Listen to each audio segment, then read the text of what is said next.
We visited SeaWorld Gold Coast's 2025 Halloween event, Spooky Nights. I've always liked this one, it's been pretty samey the last few years though. Was 2025 any different? Held on select nights in October, this is included for those with the annual pass, but otherwise yeah, it does cost moolah. We attended one of the later events in the month due to bad planning on my part, but this may have been a good thing as honestly, crowd-wise it wasn't too bad at all. I remember last year it was complete bedlam, but the crowds this year were perfectly comfortable. I love the atmosphere at these night events. You know, there were lots of characters walking around who are great. You know, they all were friendly and really into it. As it's family focused, there are lots of these premium activities like trick-or-treating and this weird witch's cauldron thing. We didn't do any of that and just enjoyed looking around. We started by heading to the food court for dinner, which you've got to be fast at during these events, as I've discovered recently that eating at the event sucks up a lot of time due to the limited hours. Spooky Nights only lasts 3 hours for example, which really sucks. The time goes so fast. I wish we had more night events at the Gold Coast parks. They're rare and short. Oh yeah, the food. They did have some unique Halloween food, which was great to see, but from what I tasted, it wasn't amazing, just acceptable, you know?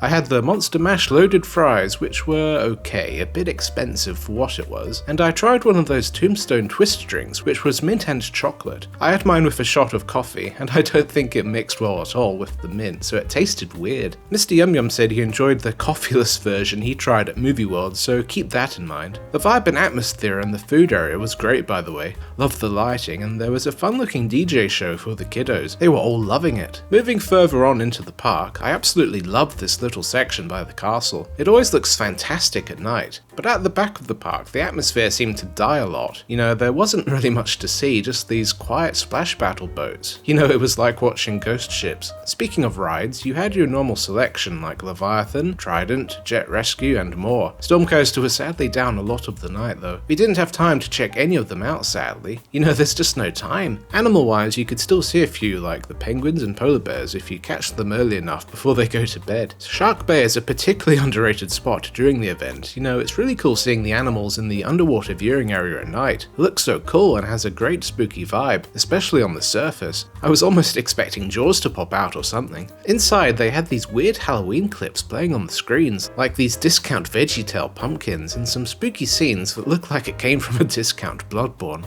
The most surprising thing that night was something new and completely different. This was a new live show in the Nickelodeon area, which was actually really good. It started with 6 dancers who came out and danced to Thriller, and then some Nick characters came out in their Halloween gear. SpongeBob, Patrick, Dora and Boots, and they all danced to various songs. This was also my introduction to Abracadabra by Lady Gaga, which I really liked.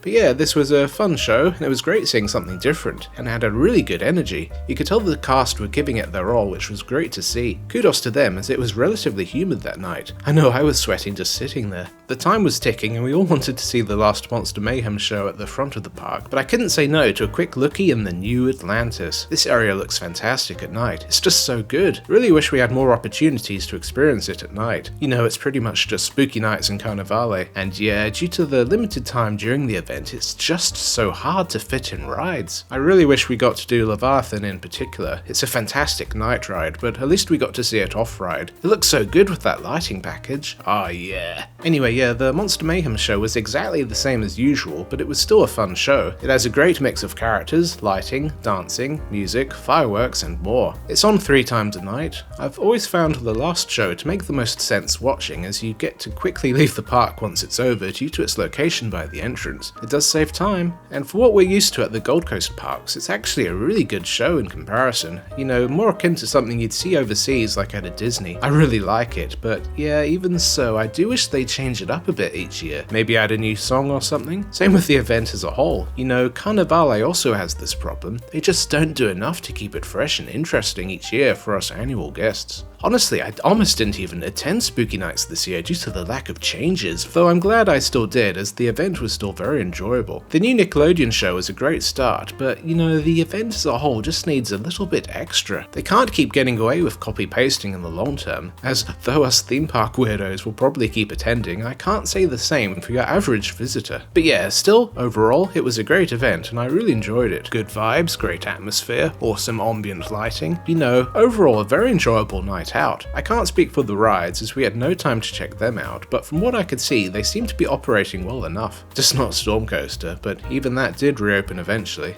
Anyway, that's my little overview of Spooky Nights 2025. If you enjoyed this video, be sure to check out the similar video I did for Dreamworld's Halloween event, and give the video a cheeky like while you're at it. Thank you so much for watching, much appreciated. A big thank you to my YouTube members, the Ogre Bros and the Ogre Sisters, for your kind support. Thank you for watching, please consider watching another of my videos, I'll be sure to see you there. Have a great rest of your day. Ogre and out. I don't know why my voice did that.